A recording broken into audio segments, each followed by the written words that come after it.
Hello students, आप लोग देख रहे हैं मैथाकॉप और मैथाकॉम आप लोगों का स्वागत करता है। आज से हम लोग डिप्लोमा लेक्चर सीरीज़ में ट्रिग्नोमेट्री चैप्टर का लेक्चर स्टार्ट कर रहे हैं, जिसकी डिमांड काफ़ी बच्चों ने मेरे से की थी कि सर ट्रिग्नोमेट्री स्टार्ट कीजिए। तो आज हम लोग ट्रिग्नोमेट्री स्टार्ट कर रहे हैं।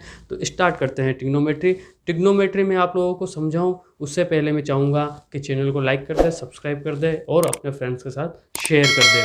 तो ट्रिग्नोमेट्री स्टार्ट करते हैं हम लोग। ट्रिग्नोमेट्री में सबसे पहले हमें दो क्वेश्चन दिखाई देते हैं कि ट्रिग्नोमेट्री आखिर है क्या चीज़ और ट्रिग्नोमेट्री का यूज़ कहाँ होता है। ट्रिग्नोमेट्री है क्या चीज़ और ट्रिग्नोमेट्री का यूज़ कहाँ होता है। तो व्हाट इज़ ट्रिग्नोमेट्री। अब ट्रिग्नोमेट्री दो वर्ड से बनी हुई है, ट्रिगोन और मेट्रिस से। किससे बनी हुई है? ट्रिगोन और मेट्रिस से। ट्रिगोन का मतलब क्या होता है कि ट्रिगोन का मतलब होता है ट्राइएंगल। क्या बात कर रहा है वो? ट्राइएंगल की बात कर रहा है। किसकी बात कर रहा है? ट्राइएंगल। और मेट्रन का मतलब होता है मेजर। मैथमेटिक्स की ऐसी ब्रांच जो ट्राइंगल के एंगल और साइड के बीच के रिलेशन को ड्रॉ करती है, वो क्या कहलाती है? ट्रिग्नोमेट्री कहलाती है। और ट्रिग्नोमेट्री की काफ़ी एप्लीकेशंस है, काफ़ी यूज़फुल है ट्रिग्नोमेट्री। मैथमेटिक्स में जहाँ पे भी हम बात करेंगे, फिजिक्स में, मैथमेटिक्स में, जहाँ पे भी एंगल से रिलेशन आ जाएगा, किसी भी डायमेंशन का एंगल के साथ अगर रिलेशन आ जाता है तो वहाँ पर ट्रिग्नोमेट्री यूज़फुल हो जाती है। डिप्लोमा की ट्रिग्नोमेट्री पढ़े उससे पहले मैं आप लोगों को थोड़ा पीछे लेके चलता हूँ। तो चलिए हम 10th क्लास में चलते हैं। तो 10th क्लास में जाएंगे तो थोड़ा जो बेसिक आप लोग भूल गए हैं वो बेसिक आप लोगों का क्लियर हो जाएगा। फिर उसके बाद हम लोग ट्रिग्नोमेट्री डिप्लोमा वाली पे आ जाएंगे। अब क्या है डेफिनेशन, क्या कहती है? It is the branch of mathematics deals with relationship between angle and side of triangle. अब देखो ये क्या है? मैथमेटिक्स की ऐसी ब्रांच है जो ट्राइंगल की साइड और उसके एंगल के बीच के रिलेशनशिप को ड्रॉ करती है। ये क्या दे रखा है? डायग्राम में हमें एक ट्राइंगल दे रखा है A B C, A B और सी। इसकी साइड्स क्या दे रखी है? ए के जस्ट सामने वाली साइड स्मॉल ए, बी के सामने वाली स्मॉल बी, सी के सामने वाली स्मॉल सी।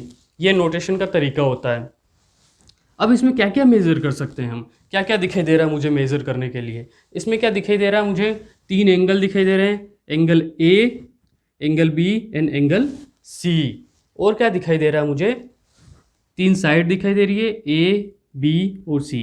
ए बी और सी, ये तीन साइड हमें दिखाई दे रही है। इसके अलावा इसमें और कुछ मेजर करने लायक नहीं है। तीन एंगल और तीन साइड। और ट्रिग्नोमेट्री बेसिकली क्या है? इन एंगल और साइड के बीच के रिलेशन को क्या कहते हैं? ट्रिग्नोमेट्री कहते हैं। ट्रिग्नोमेट्री बेसिकली डील किसके साथ करती है? राइट एंगल ट्राइंगल के साथ डील करती है। अब राइट एंगल ट्राइंगल में फ़ायदा क्या हो जाता है हमें? ये फ़ायदा हो जाता है कि एक एंगल 90 डिग्री का तो हमें पता ही है। तीन एंगल में से एक एंगल मुझे नोन है। तीन एंगल में से एक एंगल नोन है तो other sides, other angle find करना काफ़ी इजी हो जाता है। इसीलिए ट्रिग्नोमेट्री बेसिकली किस पे डील करती है? राइट एंगल ट्राइंगल पे डील करती है। अब राइट एंगल ट्राइंगल में ब्रांचेस कौन कौन सी होती है? ये क्या है? एक एंगल ऑफ मेजरमेंट है जिसको हमने एंगल का नाम दे दिया है थीटा। अल्फा, गामा, बीटा कुछ भी दे सकते हो आप। मैंने क्या नाम दे दिया है? थीटा। अब थीटा के जस्ट एडजस्टेंट मतलब थीटा से लगी हुई जो ब्रांच होती है ट्राइंगल की, वो क्या कहलाती है? एडजस्टेंट कहलाती है। या फिर हम अपनी जनरल भाषा में उसको क्या बोलते हैं? बेस बोलते हैं। आधार, हिंदी वाले क्या बोलेंगे? आधार, बेस बोलते हैं। तो ये क्या है? एडजस्टेंट है। ट्राइंगल के एंगल के जस्ट अपोजिट वाली जो ब्रांच होती है, एंगल के जस्ट अपोजिट वाली ब्रांच जो है वो क्या कहलाती है? एंगल के जस्ट अपोजिट वाली ब्रांच क्या कहलाती है? परपेंडिकुलर कहलाती है। क्या कहलाती है? परपेंडिकुलर कहलाती है। तो एंगल से लगी हुई जो ब्रांच है वो बेस कहलाएगी। एंगल के जस्ट सामने वाली ब्रांच, अपोजिट वाली ब्रांच क्या कहलाएगी? परपेंडिकुलर कहलाएगी। और किसी भी राइट एंगल ट्राइंगल में जो सबसे बड़ी ब्रांच होती है, जो सबसे बड़ी साइड होती है, उसको क्या बोलते हैं? हम हाइपोटेनियस बोलते हैं। किसी भी राइट एंगल ट्राइंगल में सबसे बड़ी जो साइड होती है वो क्या कहलाती है? हाइपोटेनियस कहलाती है। और हाइपोटेनियस जो होती है ऑलवेज पॉजिटिव होती है।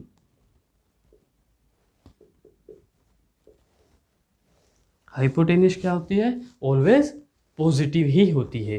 क्लियर? तो राइट एंगल ट्राइंगल में तीन चीज़ें हमें पता चली। एक एंगल थीटा, थीटा के साथ लगी हुई जो साइड है उसको क्या बोलेंगे? बेस। थीटा के जस्ट अपोजिट साइड है उसको क्या बोलेंगे? परपेंडिकुलर या अपोजिट। और थीटा के जो ट्राइंगल में, राइट एंगल ट्राइंगल में लॉन्गेस्ट साइड है उसको क्या बोलेंगे? हाइपोटेनियस। तो ये चीज़ें मैं 9th और 10th का रिवाइज़ करवा रहा हूँ, इसलिए रिवाइज़ करवा रहा हूँ कि इम्पोर्टेंट है। आप लोगों को अगर ये पता चल जाएगा तो आगे समझना बहुत आसान हो जाएगा। तो हम लोगों ने ट्रिग्नोमेट्री क्या है देख लिया, राइट एंगल ट्राइंगल क्या है देख लिया, अब एक ट्राइंगल में क्या क्या मेज़र कर सकते हैं वो देख लिया। अब बात आती है, अब मैं पढ़ तो रहा हूँ ट्रिग्नोमेट्री, क्वेश्चन ये बनता है बच्चों के दिमाग में कि सर मैं ट्रिग्नोमेट्री पढ़ तो रहा हूँ लेकिन इसका काम कहाँ आएगा, ट्रिग्नोमेट्री यूज़ कहाँ करूँगा मैं। तो ट्रिग्नोमेट्री की एप्लीकेशंस काफ़ी तो आप लोगों ने 10th क्लास में पढ़ लिए, मुझे क्या काम करना है, उनको केवल आपको याद दिलाना है। ट्रिग्नोमेट्री याद हो तो यहाँ पे खड़ा हुआ है रमेश, रमेश यहाँ से खड़ा होके एक पेड़ को देख रहा है। अब वो चाहता है कि वो दूर जो खड़ा पेड़ है उसकी हाइट पता कर लूँ मैं।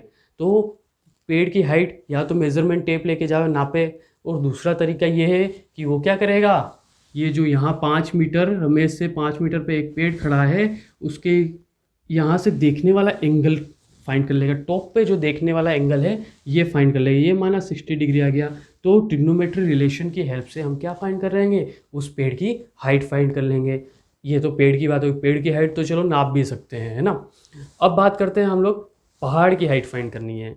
किसी पहाड़ की हाइट मीटर और फीता लेकर नाप तो सकते ही नहीं है, तो पहाड़ की हाइट कैसे फाइंड करेंगे। पहाड़ की हाइट फाइंड करने के लिए हम वही यूज़ करेंगे, ट्रिग्नोमेट्री यूज़ करेंगे। कैसे यूज़ करेंगे, ये यहाँ से देख रहा है राम, वो एक पहाड़ को देख रहा है, उसके मन में जिज्ञासा हुई कि पहाड़ कितना ऊंचा है। तो उसने क्या किया, यहाँ से जो एंगल ऑफ एलिवेशन है उसकी हेल्प से इसने क्या कर लिया, और ट्रिग्नोमेट्री रिलेशन की हेल्प से क्या कर लिया, इसकी हाइट फाइंड कर ली। तो एंगल ऑफ एलिवेशन किस एंगल से आप देख रहे हैं, और ट्रिग्नोमेट्री रिलेशन का हेल्प से हमने क्या फाइंड कर ली, उस पहाड़ की हाइट फाइंड कर ली। इस तरह ट्रिग्नोमेट्री काफ़ी यूजेस हैं, नेविगेशन में, आर्किटेक्चर में, रेडार में। दो एरोप्लेन उड़ रहे हैं, उन दोनों एरोप्लेन के बीच की डिस्टेंस कितनी है, यह ट्रिग्नोमेट्री की हेल्प से होता है। नेविगेशन में, जीपीएस इनेबलिंग में, आर्किटेक्ट जो बिल्डिंग्स बनाते हैं, नक्शे बनाते हैं, वो ट्रिग्नोमेट्री की हेल्प लेते हैं, एंगल्स की हेल्प लेते हैं। तो इस वर्ल्ड में जहाँ भी एंगल से रिलेटेड काम हो रहा है, ट्रिग्नोमेट्री का यूज़ तो है ही है। अब बात करोगे सर वहाँ सब जगह राइट एंगल ट्राइंगल तो नहीं है, सब जगह राइट एंगल ट्राइंगल नहीं है, तो trigonometry without right angle triangle पे भी यूज़ होती है। वो हमारे आउट ऑफ कोर्स है, हायर क्लासेस में आप पढ़ेंगे। दो थ्योरम आती है, साइन थ्योरम और कोस थ्योरम की हेल्प से विदाउट राइट एंगल ट्राइंगल, जो ट्राइंगल राइट एंगल नहीं है वहाँ पे भी ट्रिग्नोमेट्री का यूज़ किया जा सकता है। क्लियर।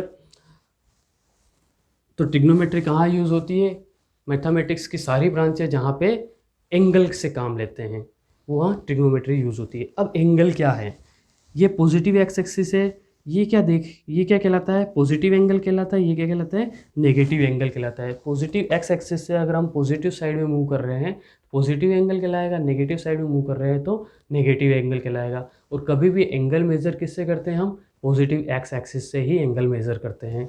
ये माना 45 डिग्री का है तो ये वाला कितना हो जाएगा, 60 डिग्री का हो जाएगा, ये वाला कितना हो जाएगा, 75 डिग्री का हो जाएगा। तो इसी तरह एंगल मेज़र किया जाता है। इधर इसी तरह ये -45 है, ये -60 हो जाएगा, ये -75 हो जाएगा।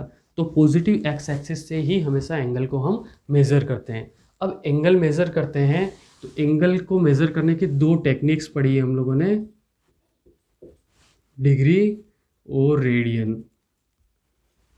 डिग्री और रेडियन में रिलेशन क्या होता है कि आप लोगों को क्या याद रखना है, 90 degree is equal to π/2 radian, ये याद रखना है। अगर मैं क्या लिखूँ, 180 डिग्री लिखूँ यहाँ तो क्या हो जाएगा, वो पाई रेडियन हो जाएगा। अब मुझे ये बताओ कि 60 डिग्री की वैल्यू क्या हो जाएगी, 60 मतलब इधर किससे डिवाइड करना है, 3 से, तो यहाँ क्या हो गया 60, इधर भी 3 से डिवाइड कर दो तो क्या हो जाएगा, π/3 रेडियंस हो जाएगा। क्लियर है ना। इसी तरह अगर मुझे 45 चाहिए तो 180 को किससे डिवाइड करना पड़ेगा, 4 से, तो क्या हो जाएगा, वो 45 डिग्री हो जाएगा। तो यहाँ पे भी क्या हो जाएगा, π/4 रेडियन हो जाएगा। तो हमें ये लर्न करके रखना है कि 180 is equal to pi radian होता है। एंगल को मेज़र करने के दो तरीके हैं, रेडियन और डिग्री। अब एक मोस्ट इंपॉर्टेंट थ्योरम आती है, पाइथागोरस थ्योरम, जो काफ़ी इंपॉर्टेंट है। पाइथागोरस थ्योरम कहाँ अप्लाई होती है, राइट एंगल ट्राइंगल पे अप्लाई होती है। ये थीटा है तो ये परपेंडिकुलर होगा उसका जस्ट अपोजिट, थीटा से जस्ट लगी हुई ब्रांच क्या कहलाती है, बेस कहलाती है, और लॉन्गेस्ट साइड क्या कहलाती है, हाइपोटेनियस कहलाती है। पाइथागोरस का formula hypotenuse square is equal to perpendicular square plus base square. ये हमें लर्न करके रख लेना है कि hypotenuse square is equal to perpendicular square plus base square. फिर अगर मैं यहाँ से हाइपोटेनियस फाइंड करने की बात करूँ तो आप लोग निकाल लेंगे। कैसे निकालेंगे? हाइपोटेनियस के लिए क्या करना पड़ेगा? स्क्वायर हटाना पड़ेगा। स्क्वायर हटाएंगे तो क्या आ जाएगा? Root perpendicular square plus base square. तो स्क्वायर हटाते हैं तो उधर क्या आ जाता है? रूट आ जाता है। फिर बात आती है, अब हम आ रहे हैं ट्रिग्नोमेट्री पे। इससे पहले हम 10th क्लास में घूम रहे थे, खूब अच्छे से घूमे, सारे एंजॉय हमने कर लिए 10th क्लास के। अब आते हैं ट्रिग्नोमेट्री रेशियो जो डिप्लोमा में काम आने वाली है। अब ट्रिग्नोमेट्री रेशियो 6 तरह के रेशियो दे रखे हैं। अब इनको ट्रिग्नोमेट्रिक रेशियो भी कहते हैं, ट्रिग्नोमेट्रिक फंक्शन भी कहते हैं। अगर आप लोगों को लेक्चर समझ में आ रहा है तो कमेंट कर दीजिए। Comment will provide energy to make new lectures.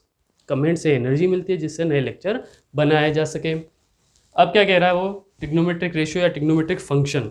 तो फंक्शन समझे। फंक्शन क्या है? फंक्शन एक ऐसा डब्बा है जिसमें कुछ जाता है और वापस नया बन के आ जाता है। नाई की दुकान है जिसमें एक बंदा गया जिसके बाल अच्छे नहीं थे, फिर उसमें उसने कटिंग कर दी तो वो फिर नए बाल लेके आ गया। तो जैसे और समझो,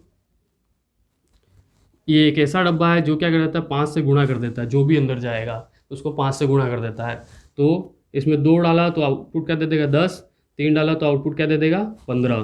तो ये डब्बा क्या कहलाता है? फंक्शन कहलाता है। क्या कहलाता है? फंक्शन। फंक्शन मतलब कोई काम कर रहा है, चेंज हो रहा है इनपुट और आउटपुट में। तो इसको कैसे लिखते हैं? F of X is equal to 5x। मतलब x की वैल्यू जितनी भी डालूंगा मैं उसको 5 से गुणा करके फंक्शन आउटपुट में दे देता है। तो इसी तरह ट्रिग्नोमेट्री में भी साइंटिस्ट ने 6 फंक्शन दिए, साइन, कोस, टेन, कोट, सेक और कोजेक। ये फंक्शन कुछ नहीं है, उनके नाम हैं। साइन का नाम लेने का ऐसा कोई रूल नहीं था कि साइन साइन ही क्यों रखा, कोस कोस ही रखा। नाम था, नाम रख दिया। उनको नाम अच्छा लगा साइन, उन्होंने साइन रख दिया। अब क्या था? साइन, कोस, टेन, ये सारे फंक्शन है। अब इन फंक्शन का क्या क्या, हर एक फंक्शन क्या करता है? साइन फंक्शन क्या करता है कि एक राइट एंगल ट्राइंगल में परपेंडिकुलर और हाइपोटेनियस का हमें रेशियो करके दे देता है साइन फंक्शन। कोस फंक्शन क्या करता है? एक राइट एंगल ट्राइंगल में बेस और हाइपोटेनियस का रेशियो करके दे देता है। टेन फंक्शन क्या कहता है कि एक राइट एंगल ट्राइंगल में परपेंडिकुलर और बेस का क्या करके दे देता है? रेशियो करके दे देता है। इसी तरह कोट है, बेस अपॉन परपेंडिकुलर, सेक है हाइपोटेनियस अपॉन बेस, कोसेक है हाइपोटेनियस अपॉन परपेंडिकुलर। तो साइन डरने वाली बात नहीं, बच्चे डर जाते हैं साइन कोस टेन नाम सुनकर, डरने की बात नहीं है। साइन कोस टेन केवल नाम है। साइन क्या करता है ये इंपॉर्टेंट है। वो क्या करता है? किसी भी राइट एंगल ट्राइंगल के परपेंडिकुलर में हाइपोटेनियस का डिवाइड करके आपको आउटपुट दे देता है। साइन यही करता है। अब याद कैसे रखोगे कौन क्या करता है? इसका एक सिंपल सा फॉर्मूला है। इधर तो लिख दो SCTC या क्या हो जाएगा? पाकिस्तान भूखा प्यासा, PBP, हिंदुस्तान हरा भरा। पाकिस्तान भूखा प्यासा, हिंदुस्तान हरा भरा। हिंदी वाले लंब आधार लंब, कर्ण कर्ण आधार, लंब आधार लंब, LALKKA। अब साइन क्या है? Perpendicular upon hypotenuse. 10 तक तो डायरेक्ट हो जाएगा, कोर्ट में क्या हो जाता है? रिवर्स हो जाता है। इसको एक एग्जाम्पल से समझते हैं हम लोग। यहाँ तक समझ में आया? चैनल को सब्सक्राइब कर दीजिए, लाइक कर दीजिए, फ्रेंड्स के साथ शेयर भी कीजिए। साइन क्या कहलाता है? Perpendicular upon hypotenuse. तो एक राइट एंगल ट्राइंगल के लिए मैं अगर साइन थीटा का मान निकालने जाऊँगा, साइन थीटा का मान, तो क्या करेगा? इसके परपेंडिकुलर जो भी दे रखे 4 और हाइपोटेनियस जो भी है 5, उसको रेशो करके आपको आउटपुट दे देगा। इसी तरह कोस थीटा है, टेन थीटा है, कोट थीटा है, सेक थीटा है और कोजेक थीटा है। तो इस रूल के अकॉर्डिंग वो आप लोग को आउटपुट दे देते हैं। तो आज के लेक्चर में हम लोगों ने क्या देखा? आज के लेक्चर में हम लोगों ने देखा ट्रिग्नोमेट्री क्या है, इसके एप्लीकेशन क्या है, 10th क्लास घूम के आए और ट्रिग्नोमेट्रिक फंक्शन देखे हैं। आगे वाली क्लास में इससे रिलेटेड आइडेंटिटीज़ और फॉर्मूले की बात कर रहे हैं। आप लोग चैनल को देख रहे हैं, आप लोगों का धन्यवाद। फ्रेंड्स के साथ शेयर कीजिए, मुझे टेलीग्राम, व्हाट्सअप, फेसबुक पर फॉलो कर लीजिए ताकि आप लोगों की डाउट्स क्लियर हो सके। धन्यवाद। जय हिंद।